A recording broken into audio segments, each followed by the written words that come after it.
So I'm going to start by giving you some more research data to set a context of what it is that I'm about to share with you. Talk to any group of laymen or professionals about what's broken in the current learning and development process, and most will tell you it's the lack of serious post-training follow-through. So unfortunately, most of us believe that the finishing line of a training program or an intervention is when it is actually delivered. And that is actually the starting point of change. So unfortunately, this continues to be a challenge and a pain point. Interestingly, most learning partners don't seem to want to ask questions about what happens to the intervention thereafter, what happens to the training thereafter. They also seem to have gotten to the argument that the customer seems to believe that the finishing line is the program, and therefore that's where the finishing line exists. Research by the 6D company, and I'm going to come to the 6D company in a bit because they're essentially people who've done the most seminal piece of work in the area of learning transfer. So research by 6D company reveals that from 10 to 50% of participants of learning programs estimate that the training they undergo won't help them resolve actual challenges at work. Isn't this interesting? So, I mean, what is the business that we're all into if most people who actually attend the program believe that nothing that they actually learn there is actually going to help them solve real problems at work? And isn't it such a challenge and such a pity that we've not established that linkage on why we're spending that kind of executive time in a room talking about challenges, talking about, I don't know, whatever simulations or experiential learning models we're using to be able to get them to be able to get insights, to be able to handle actual problems on the job, if they see a complete disconnect between what it is that we're doing, which is all nice to know and nice to talk about in a classroom, but not actually related to the pain points that they're actually experiencing at work. It's estimated that while American industries annually spend about $100 billion on training and development, not more than 10% of these expenditures actually result in the transfer to the job. So there isn't even a mechanism to make sure that what it is that they're learning, whether they're learning it through e-learning or any of the other very brilliant technology-enabled platforms that we're talking about, not many of them actually even have mechanisms to enable transfer on the job. I would estimate that only 10% of content which is presented in the classroom is reflected in the behavioral change on the job. I got to find a way to deal with the issue of transfer. This is somebody who was responding to the research that the 6D company was carrying out on the failure of learning to be able to enable impact on the business front. 10 to 20% of our training efforts transfer to the job. And there's again another respondent who's saying most of what we do here does not transfer to anything significant on the job. The problem that continues to exist is the kind of questions we're asking, even as we plan training inside organizations. So we still want to know how many people did we train, how much did it cost, how many courses did we offer, were the facilitators effective? And we just like to ask that as a question. We don't really have a mechanism at most times. In fact, we believe that the smiley sheet that we use at the end of a program is what is actually accounting for trainer effectiveness. And last but not the least, they learn the material, they learn the content that is offered to them, whereas the only thing business really wants to know is, are people performing better? So I'm going to leave that slide with you for a bit because the fundamental problem is that we're asking all the wrong questions. And the questions that the business simply asking is, what is it that people will be doing better as a result of attending your training program? The size of the learning and OD industry is 3.5 billion and is expected to treble in the next 3 years. This is economic times. And I can promise you that a lot of this is not going to happen if we don't have a mechanism in place to be able to enable transfer, because especially in the recessionary environments in which we exist right now, the first question that they're going to ask, very easy place to cut back, are the learning budgets, and especially when they're not seeing any substantive value come out of it. So the big question to really ask is, what space does the learning and OD activity within your organization occupy? Is it in the space of engagement, good to have, kind of something that makes me look like a good employer, or a positive kind of value proposition from an internal branding perspective, or is it something the organization actually believes where they see learning as an important part of business, important arm of business that is enabling business to be able to achieve business results? So one of the big questions that we really need to ask is, where does learning and OD really sit within an organization? Structure, it might sit within HR, but is it seen as a go-to place by the business to be able to generate people development and people related solutions, people capability related solutions that can actually enable business to have a greater impact. Only 25% of respondents was surveyed by McKinsey and Company believed that training programs positively impacted business performance. You know, I had the opportunity to listen to Josh Bersin in Hyderabad. In fact, I even moderated a conversation dialogue with him a couple of months ago. And it's really interesting in his presentation. He had a couple of slides called HR at Gunpoint. And you know, that presentations really stayed with me because he was talking about the mass disillusionment that CEOs across the United States experience with HR and with learning inside organizations. And one of the fundamental reasons that he stated for why HR is at gunpoint is because most CEOs and line managers believe that HR learning does not understand how it can add value to business by being able to offer people solutions. As simple as that. People solutions that will enable my business. People solutions that are going to enable business results to be enhanced. People solutions that are going to enable me to be able to elevate some of the pain points that I'm experiencing with talent. That HR seems to be preoccupied with a whole lot of things. So they're a very busy department. So there's more of busyness than business that's actually coming out of the, you know, of the whole group, because we're not actually getting focused contribution where we actually require it inside the organization. In fact, my own submission is that I think this whole business of being business partner and supporting business has been completely misinterpreted by the HR community to believe that it means that you need to service and stay within the good books of the business.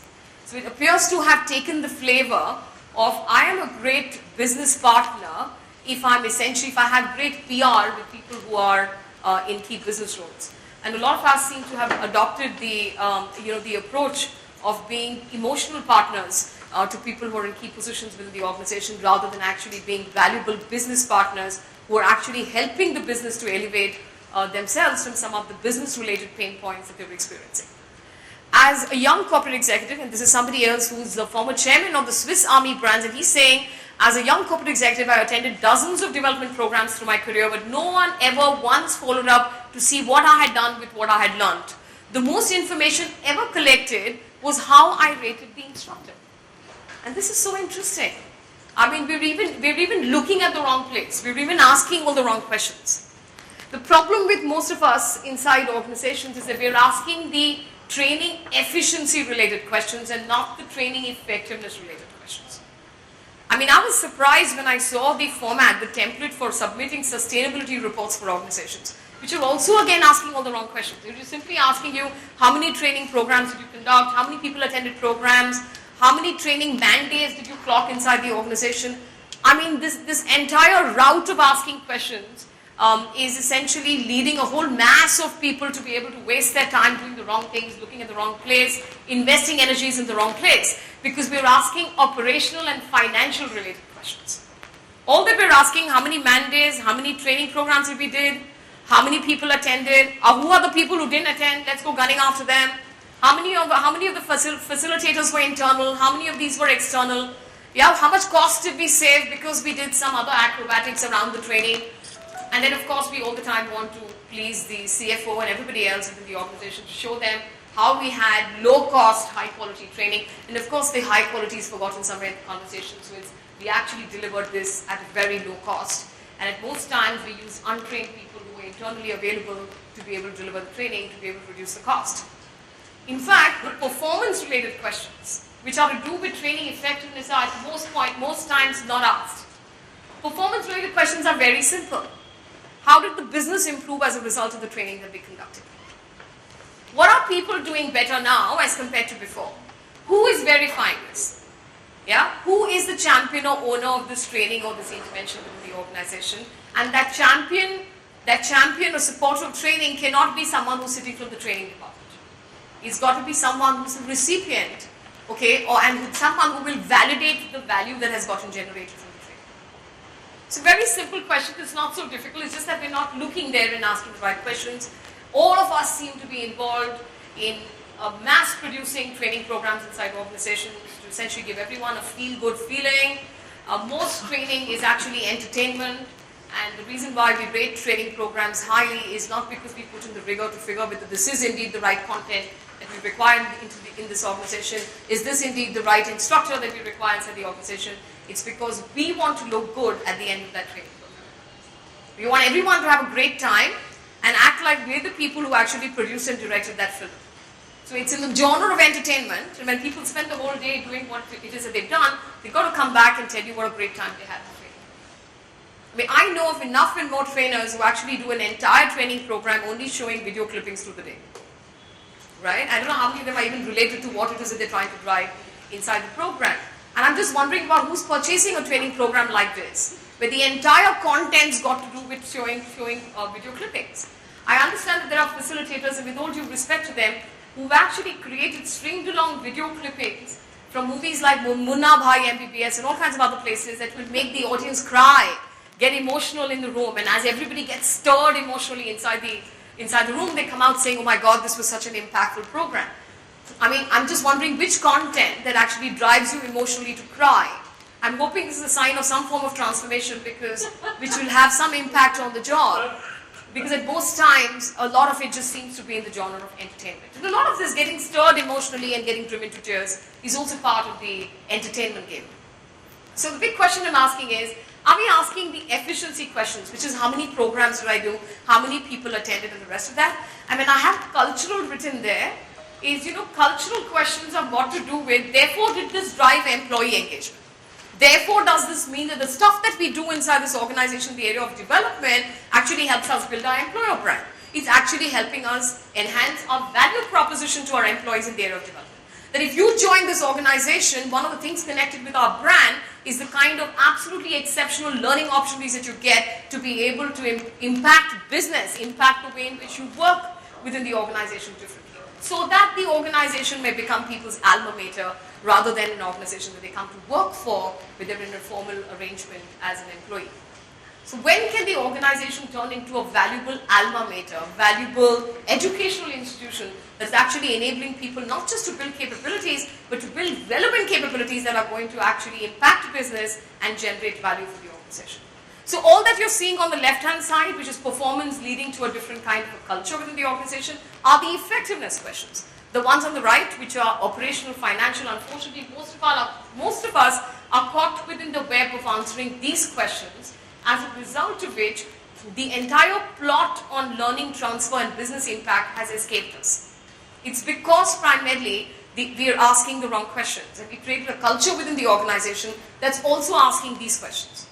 And like I said, I was completely disappointed to see what the sustainability reports for organizations are asking. This is an international template, and I must say I've taken the initiative to be able to write to them to ask them to revisit the criteria basis which they see sustainability through learning inside organizations, because it's got nothing to do at all with your training mandates, the number of training hours, the number of people, the number of courses that you conduct within the organization, but turn it on its head to ask what kind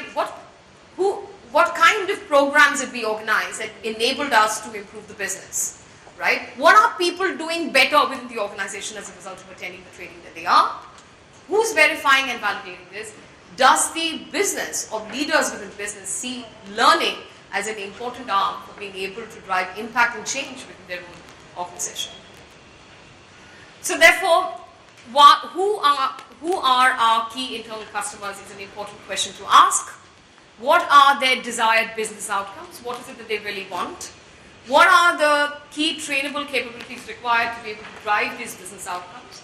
So just like you create an HR strategy that is aligned to what the business is trying to achieve, so that you're addressing pain points on the people and talent front, an extension of the HR strategy and the people strategy within an organization is what will you do to build capabilities to enable the organization to achieve its business results? What evidence do we need to demonstrate impact on these capabilities? So when we're trying to do all this work to build capabilities, what evidence will we gather to show that these capabilities did indeed get developed inside the organization and had the desired outcome in terms of business impact?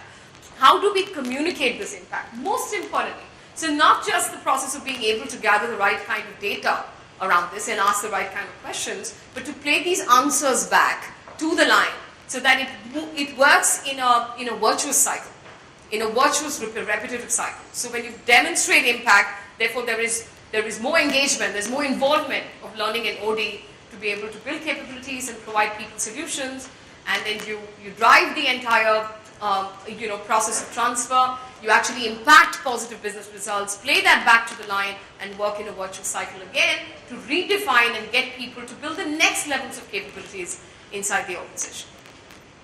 I cannot complete this session without sounding you on a very important and seminal piece of work in this space of learning transfer, which is being brought forth, and there's a whole lot of authors in the West who have done work around transfer. I mean, this has been the biggest pain point of learning professionals. Questions around learning transfer, the impact of learning, asking questions around why we're making these kind of investments in learning and OD change agendas if we're not seeing the change really come through. And therefore, all kinds of models that exist and all kinds of approaches that exist, but this is essentially what I find to be the most impactful, the most most well thought through process of being able to enable value-added learning. It's called the 6D model, and it has 6 Ds that you really need to remember as parts of what will constitute high impactful learning inside the organization.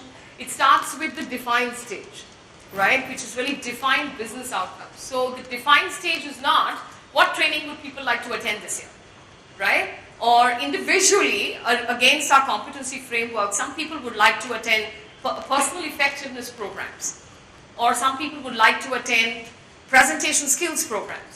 And hey, they attended presentation skills last year, so this year let's give them advanced presentation skills. So it's not a menu that you choose from, it's not a food menu that you choose from, but it starts by asking relevant questions on what business outcomes do we want to achieve through the program that we're actually offering.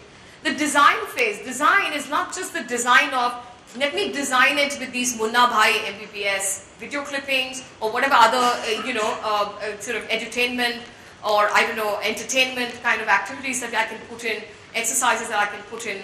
I understand some people walk over glass and there's a lot of walking over fire and the rest of it as well that happens. I'm dying to know what business outcomes do you get out of that, but whatever else it is that you're trying to do to make it really entertaining. In the design phase, the big question to ask is the design is not just the content of the program, but the design is for the outcomes from the program. Deliver for application, which is what will they actually apply on the job. Driving the learning transfer, which is the program. Every single program must have a defined agenda on how it is that people are actually going to transfer what they have learned on the job. Deploy performance support. How do you integrate what they've learned into that it accounts for performance on the job? How will it impact business, and how are we gathering data on how it positively impacted business? I have 10 points to leave with you on, because we spoke about building credibility and being astute as you choose learning and learning partners inside for your organization. I'm going to take you through some 10 scenarios. I know, we didn't exchange notes, but I do know that Shalini took you through 9. I'm going to leave you with 10, all right, and leave you to be able to reflect on it. So vendor evaluation and assessment checklist sounds very governmental, but that's the best that I could really call it. When you really bring in a learning partner, how will you actually assess your learning partner and make sure that you have like a checklist that you will look at in the context of ensuring that you're getting real value from whoever is going to use. Think about it. Anyone that you engage as your learning partner is going to be using, look at the cost. It's not just the cost of what you're going to be paying them, it's the cost of the executive time of everyone who's in the room. And most importantly, it's the cost of your own reputation. Think about it. What all a program can actually cost you when you engage with a learning partner. I know there are many learning partners in the audience. I want you to know how vulnerable people who buy learning really are, right? It's not just the cost of what the program's going to cost you, it's the cost of the executive time of everybody who's in the classroom. And the third one is your own personal credibility, because you ask people to come into the classroom and you ask them to spend a day or two or whatever learning whatever it is that you ask them to learn. So it's really your own personal reputation and your own personal reputation and your own credibility which is at stake. I'm going to take you through 10 points and I want you to be able to bear this in mind. I know I've crossed my time limit, so apologies, I'm going to take 1 minute more or maybe 2 and then complete this. One is, what is the background experience of the facilitator or coach that you're engaging inside your organization? What is their own background? I mean, while it's absolutely fabulous to have so many people, I know this space is unorganized and it's fantastic that there's so many people who want to come in to be able to offer value in enabling other people's development. It's a superb idea, it's a very noble job, I must say, right? And I think if you scrape the surface of any good professional, there's a teacher sitting in there. So I'm delighted that so many people want to come and enable other people's development. But I think a real true honest assessment for learning partners themselves on what is indeed your area of specialization or expertise, right? Because the reason why you coach can't be because you're passionate about coaching and enabling other people. It's because you know how to coach and enable other people to succeed. And that you understand the rigor, and there is a process and a system that you adopt, there is an approach you adopt. You've taken the effort to be able to create a couple of these signature approaches that enable you to be able to deliver insight to people, right? And you have the gift to be able to deliver that insight to people. And if you don't know that that insight converts into business impact, I would really worry for how you're going to sustain your practice as a coach. So the big question is, what is the background experience of the facilitator coach? How relevant is this experience to the industry that you're actually offering your services to? And what is the performance challenge that the organization has on it? Are you really the right person? And for learning partners to be able to gauge, is this the right person for the challenge I have within my organization? What is unique contemporary about the content, design, delivery that will enable capability development within your organization? Is it the same hackneyed, I don't know, desert survival technique, or I don't know, whatever else was used 20 years ago? You know what I mean? And by all means, if it's relevant to your organization, I'm all right if it's 20 years old. But is this person bringing in some contemporary knowledge to your organization that takes your organization to the next level? Is the facilitator an expert? Yeah, does he do anything and everything for everybody? So effectively, if you want South Indian, then I'm all right, I can provide you that. You want Chinese? Well, I can provide you Chinese. Do you want Punjabi? Well, fantastic. Do you want Mughlai? I can provide you that too. Is it that kind of a learning partner, or does he have an identified area of expertise? Is he an expert? Is he bringing in research-validated approaches and concepts to the program? Is it just his own concoction? Is his experience anecdotal to why he's saying a particular approach might work? Or because he did it for XYZ company, which is not of great relevance to you? Or does he really have a validated approach, a researched approach to what it is that he's trying to do with your executives? What efforts does the facilitator coach invest in the diagnosis in the defined phase? This, okay, is the acid test of whether or not you have the right person on board. You know, Shalini was mentioning in her session that, you know, she's been, very tough on learning partners who came in, and most of her team members were worried about being able to present them to her. Both of us have a lot to exchange and a lot in common in this space. I think the acid test of being able to choose learning partners, what's the kind of rigor the person's interested in investing in the diagnostic phase. If they're actually just coming in to say, well, here is my baggage of different kind of menus that I have on offer, which one would you like? And if you're purchasing those without even asking the right questions, then that is doomed to not succeed. That kind of learning initiative is doomed to not succeed. So what effort does he invest in the diagnosis phase, in the define phase? Does he ask questions on business outcomes? What's the business going to do differently? What is it that these people need to do differently? Who will re-verify what it is that they're doing differently? Does the facilitator coach involve the organization in the design phase? Even as you're putting things together, do you make the effort to curate it in the context of the organization? So I'm saying, great, you're using case studies, great, you're using experiential learning. Whatever it is that you're using for Google might be great for Google, it's not for me. So what effort are you making to be able to curate this for my organization? And most of us find the easy way out by not involving ourselves in the design phase to say, oh, that's his job, that's what we're paying him. But if you want to get value and draw value out of the learning partner, then investing in this rigor is very important. Does the facilitator deliver for application? Yeah, even in the way in which he delivers, is he focused on what will people do differently? Has he familiarized himself with the ecosystem inside your organization and what the challenges might be to actually apply what it is that he's saying might be a solution? So if he's talking about nice to do things that operate, I don't know where, on another planet, then it's not useful for the participants because they're not going to connect with the solutions that the facilitator might be offering. Does the facilitator coach make the effort to familiarize himself with your industry, organization, or your business challenges enough to use practical examples from your industry? Is they interested in knowing what the participants did differently on gathering data on impact? So is he interested in knowing what happened after my program? You know, I actually presented some data on impact analysis that came out of a leadership development intervention that we'd done that involved coaching, and I was sharing it with some of the coaches who actually turned around and said to me, oh, so why don't you send me this presentation? Because they want to use it with the other clients, obviously. No, you did impact analysis, that's fantastic. Why don't you send it to me? I'll give it to my other clients. I'll send it to my other clients. And I said, yeah, you have a hope in hell I'm sending you this impact analysis because I want to know only a simple answer to a simple question from you, which is how many of the coaches that you coached are you in touch with? Do you know what they did differently after your coaching sessions? So this can't be something which is as simple as I come in here, I spray, then I pray and I pick up my invoice and that's the end of my relationship. I mean, these relationships are about it. They've started with passion because you want to enable other people. How come we've forgotten to ask that question? Which is, how did we in fact enable the other people? How did we enable the people that we've actually worked with? What impact did we make with them? Did they actually use what we've done? And to Shalini's point, if we've not made that impact, do we have the gumption to say that, I'm really sorry this didn't work for you, all right? I think I'd like to, write a check back because I didn't add value to your organization.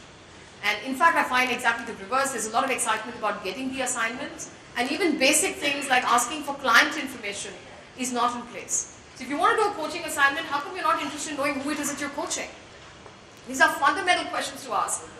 And to imagine that there isn't a format, I mean, if you do not have a process yourself on how you gather client information, and oftentimes, unfortunately, very big names in coaching, and I found a lot of this lacking, no approach on how it is that you're going to actually understand who it is that you're coaching, and very little interest in knowing what they did after my coaching sessions. And I mean the same for learning partners as well who come in to deliver the learning, is what is our level of interest in knowing what they apply out of what it is that we've actually taught them, and has this actually improved anything for the organization? Is the learning partner coach genuinely involved with the progress of the participants? This is extremely important. So if it is a work of passion, yes, all of it is a work of passion. So how involved are we in enabling impact and transfer?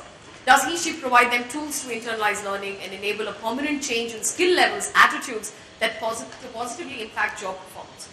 And some of them, particularly in the skill area of training, is very visible. I can't imagine someone attending an advanced business presentation program and the people who come out of it don't make high impact business presentations. Why? And how come we're not holding the facilitator responsible for this? That you don't put these people out and don't certify them if they don't know how to make high impact presentations. Or how come there's no report out to say, well, 6 of your participants did a great job, 4 of them are not ready to do these high impact business presentations, so I wouldn't risk it with them. And I'm seeing a little more interest in being able to, and especially it's very visible when it's skill related training. So I'm hoping I've left you with some great ideas of what it is that you can actually look at if you want to build credibility for yourself and for the learning partner, and to be able to manage this relationship in a more synergistic and win-win manner. Thank you for listening to me.